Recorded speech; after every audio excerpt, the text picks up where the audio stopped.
حسين عيدويا ام خلق قبلاتنا مشتل الزيرن اش فرمانه ده ام جيدنا بري ملكو ورد امروه ما هون بس مشهوره كري امجي مساله بلنغاز هي سنه مساعده مگر مالا يافا خود تقريبا برازيلي مالا وات دشت ما كري قطع 2 مليون دينار فبجمع سب مواد بلوكا وجين زاني تشاوا تقريبا ساله كه هدايه له شغلت موصلتي واندراتي منطقه موصل وانتي زماروان في منطقتي او جي مثلا او قلاب اماراتين همو مروه معمول فان الفيدر وما شورا فاجينال هم ارت كرينو ومال تشيغينا تبيني هم واجينا هيكل جناد نسراميك بكنا لبغ بكن تقريبا بلنغازي ما بس بكنا هيكل بكامني هذا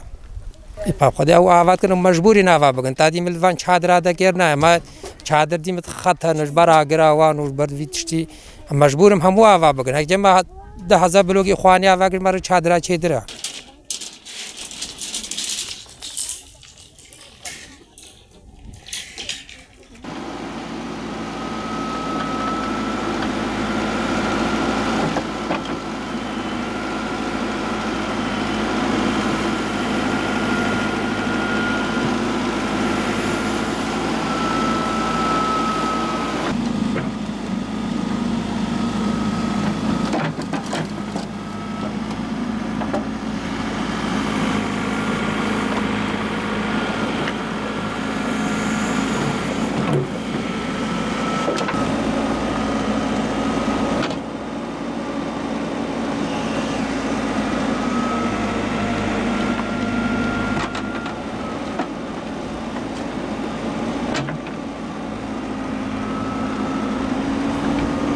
سليمان شغله ما سر شغله خرب بيفن سر شغله حفاري وان مثلا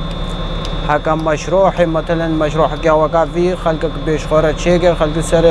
جي خو شيء سر مال خو شيء اكيد هكا خلقك هذا وغيره هذا خلق شغلك قربا شغله مجوي بريفا شوبا شغله مج زيادة تروي بوبا انها الياس الفيدري في مصباح آوي شيء اسعد با شغلين بيج حامل دي با شغل ابا منطقه पे بريفا شو पे آبادان بو بان بگر رحمانا ماتا مالک شیگر با مالک شیگر با بنا و حاملات من سرشكم الله باقي ابا منطقه पे آباد بو